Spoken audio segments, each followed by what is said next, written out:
Perhaps you might remember that delightful song from Fiddler on the Roof entitled, If I Were a Rich Man. If I were a rich man, all day long I'd biddy biddy bum. If I were a wealthy man. Oh. You sort of remember? Okay, good. Well, more on that in a moment. Our Torah portion this week is called Akev. It is found in the book of Devarim, Deuteronomy, chapter 7, verse 12 through chapter 11, verse 25, for those that come tomorrow morning for the Torah study. The title comes from the opening sentence of the portion, and it says, V'haya Akev tishma'un et hamishpatim ha'ele. And if you obey these rules. Well, the word Akev comes from the Hebrew word for that part of the foot that we call the heel. It literally means if you follow in the footsteps of or upon the heel of. In English, we would think of it as an action whose reward or consequence follows on the heels of another action.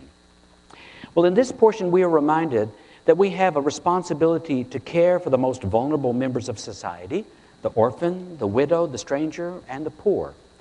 I know you've heard the rabbis and me say this many times, but it is so true. As co-creators, as co-partners with God in this world, we are in fact the hands of God in creation. God has told us what God would do. By modeling our actions after God's expectations, we bring wholeness, completeness, and fulfillment into the world. Through our actions, we emulate God in our care for the orphan, for the widow, the stranger, and the poor. And as always, remember that once we too were, as in this portion reminds us, strangers in a strange land. There's an old saying that goes like this: rich or poor, it's good to have money. Well, it seems that no matter how many resources are at our disposal, we could always use more. It puts me in mind of the opening lines by Tevye to the song we just sang a moment ago. Dear God, you made many, many poor people.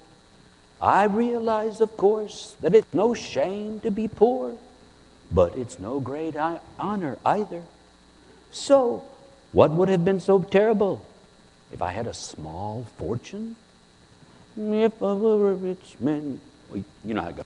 Okay, so, unlike next week's portion, which focuses on our responsibility toward the poor and the needy, this week's portion requires us to examine our own lives first and to avoid the dangers of prosperity. The Torah is quite explicit.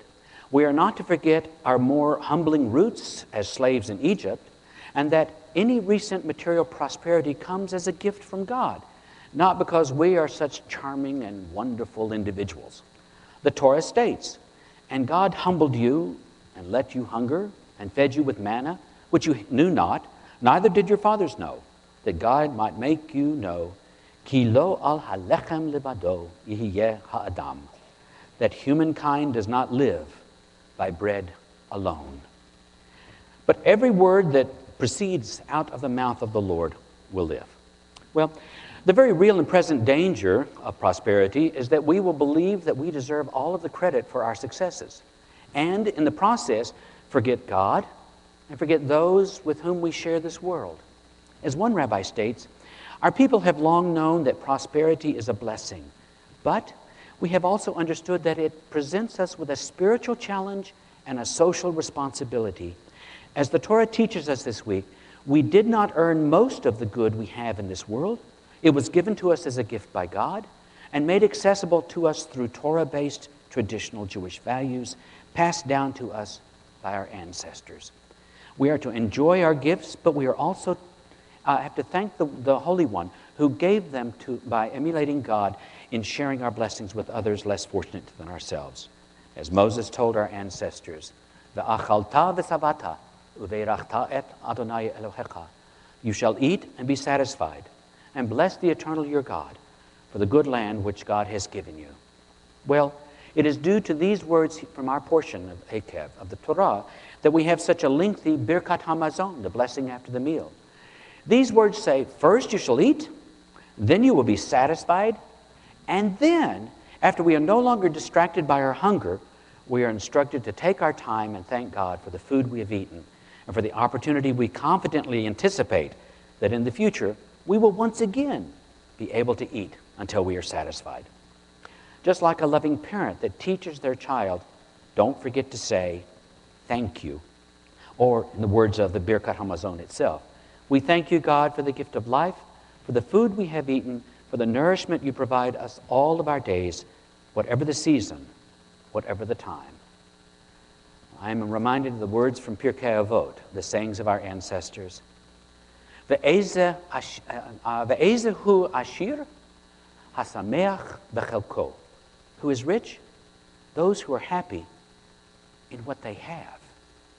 As we move into the Shabbat, may we always remember to stop and say thank you. Thank you to God for our prosperity, and thank you to those around us whose actions bring blessings into our lives, and let our actions toward others reflect our gratitude. Ken Yehi Ratzon, may this be God's will. Shabbat Shalom. Good Shabbos. Join me. If I were a rich man, all day long I'd biddy biddy bum. If I were a wealthy man,